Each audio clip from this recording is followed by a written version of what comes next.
Okay, let's all bow our heads and say the man's prayer. I'm a man, but I can change if I have to.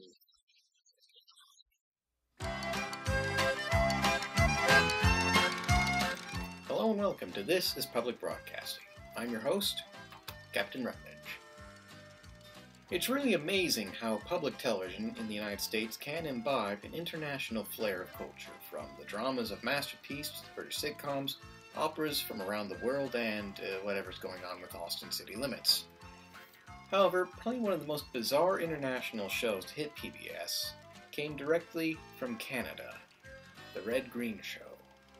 First premiering in 1991 on CHCH in Toronto, then moving to Global Television Network and finally the Canadian Broadcasting Corporation in 1997, the program features Canadian comic Steve Smith as the eponymous Red Green, a parody of outdoor show host Red Fisher, who had been conceived earlier for the TV sketch show Smith and Smith. Red Green is the president of Possum Lodge and broadcasts his show with the help of his geeky nephew Harold, played by Second City alumnus Patrick McKenna. The program structure adapted facets of sketch comedy with situation comedy. Each episode contained a story arc spliced with segments like Handyman Corner, Mail Call, North of 40, and Adventures with Bill, featuring co-creator Rick Green as bumbling outdoorsman Bill Smith. The first 3 seasons of The Red Green Show maintained the same look and feel for quite some time. However, in 1994, the show moved to the Global Television Network and got a bit of a facelift, becoming the new Red Green Show.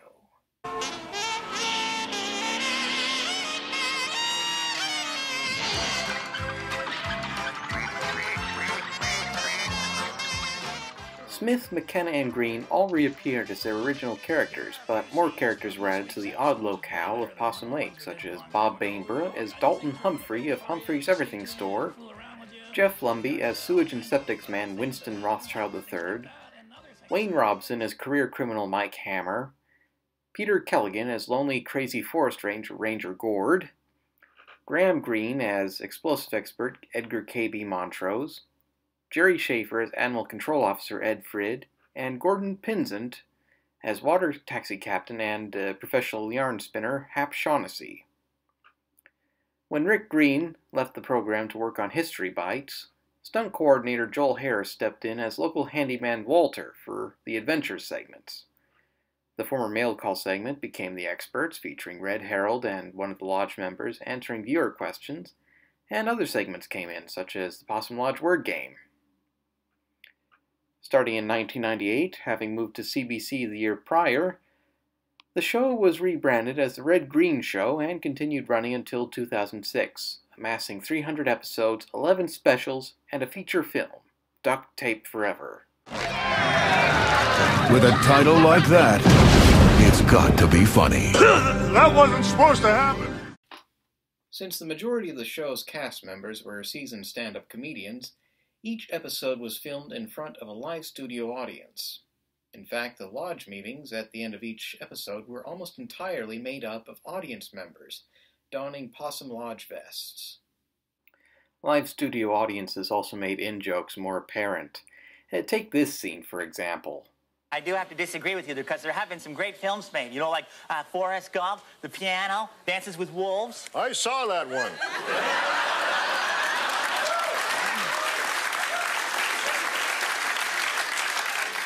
Now, the native guy was okay. Should have got the Oscar. Season 5 of The Red Green Show saw the program being sold to PBS member stations across the United States, along with Australia and New Zealand. But, by far, the most die-hard red-green broadcasting station in the United States is Iowa Public Television. Don't believe me? The Season 10 episode Twinning sees the town of Possum Lake being twinned with the entire state of Iowa.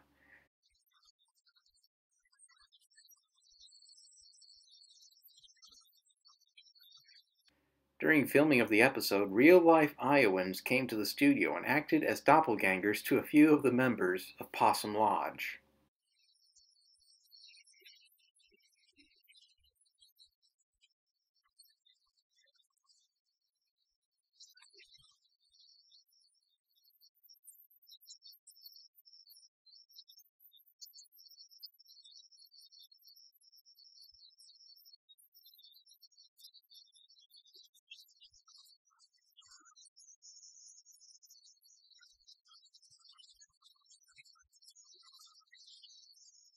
how are the sketches for the show? They're pretty entertaining. They're all decidedly character-driven, well, apart from Handyman Corner, which gives them a somewhat sardonic wit. This is most exemplified with the Possum Lodge word game, where every character's personality shines through, such as Mike's criminal background, Dalton's cheapness and failing marriage, and Winston's cynicism. Mr. Humphrey, you have 30 seconds to get my uncle to say this.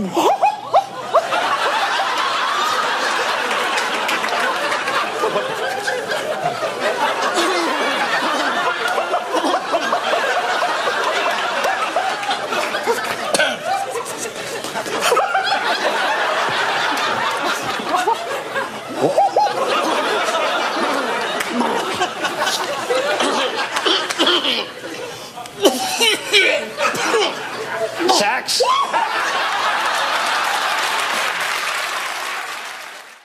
The Experts has lodge members answering viewer mail, and the results can be as entertaining as those of the word game.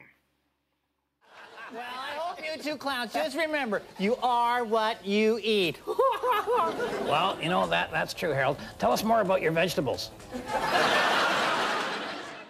And then there's the Adventures with Bill segments, showcasing the cast's love of old-fashioned slapstick routines like the Three Stooges and Laurel and Hardy. And oh dear, can Bill ever take a beating? And not to mention the possum van. Of course, the most memorable sketch from the show was Handyman Corner, seeing Red construct useful contraptions using everyday household items like ovens, fridges, and the occasional K-car. It's Steve Smith's knack for joke delivery that makes the segments a joy to watch. For example, I'll deliver one of the jokes from the segment about making a bread machine from a washer. Describing the automatic washing machine, it's watertight, it has timed cycles, it's even got an agitator, so like most of us, it kneads the dough. Not very humorous coming out of me. Now, let's hear Red deliver the same joke. It's watertight. It has time cycles. It's even got an agitator, so like most of us, it needs the dough. I'll recycle anything. Okay, what you have to do... Yeah, Red does it much better than me. In the end, though, the Red-Green Show's greatest contribution to popular culture would be that of... For the handyman's secret weapon, duct tape. The show's use of duct tape for many of the Handyman Corner segments created great business for 3M of Canada.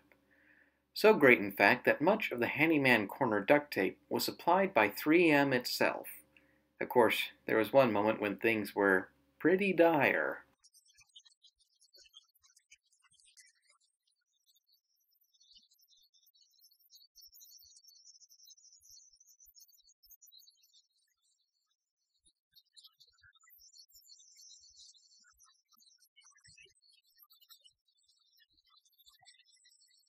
Character-wise, the series' most developed character by far would be Red-Green's nephew, Harold. The other Lodge members don't ever evolve from their preconceived characterizations throughout the whole series. Harold is the only one who does. He starts out as a complete dork, subject to his uncle's passive aggression. As the series continues, though, he begins to attend college, he changes up his wardrobe, and even gets a job in the big city. What's more, he starts a relationship with a girl he meets online. The two eventually break up, but they soon rekindle their relationship and marry at the series finale.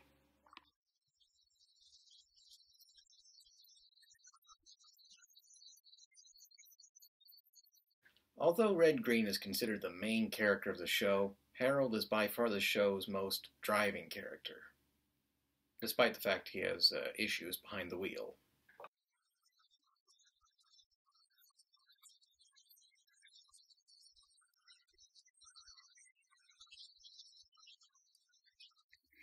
The show's final episode aired in 2006, as the cast had been doing the show for 15 years and decided to call an end. Patrick McKenna and Rick Green still do comedy, along with raising support for attention deficit disorder. Both men are diagnosed with the condition. Jeff Lumby is a radio DJ for 105.3 Cool FM in Waterloo, Ontario. Bob Bainborough made an appearance in the FX series Fargo as a shop owner. Wayne Robson worked in voice acting until his death in 2011. Peter Kelligan still makes appearances on Canadian television and is married to Leah Pinsent, the daughter of Hap Shaughnessy's actor Gordon Pinsent. Graham Greene continues appearing on film and TV, and Jerry Schaefer makes commercial appearances along with teaching comedy writing workshops. Steve Smith still makes appearances as Red Green for shows held across the USA and Canada. He has also received the Order of Canada and is an honorary Doctor of Letters at McMaster University. Not to mention, he's 3M's official duct tape ambassador. True, there are a whole bunch of Canadian shows that are better written and more intelligent than the Red Green Show, but it's the show's self-awareness of its shortcomings that makes it a true comedy gem. Sometimes it just feels good to break away from fast-paced life and venture to the Lodge, 58 beer stores north of Toronto. If you'd like to learn more about the Red Green Show, you can visit their website for DVDs, books by Red, and everyday handyman accessories. Also, don't forget to check your local listings to see when the show is on in your neck of the woods. So, to everybody watching, on behalf of myself and Campbell and all the other folks here at This is Public Broadcasting, I'm Captain Rutlidge. Good day.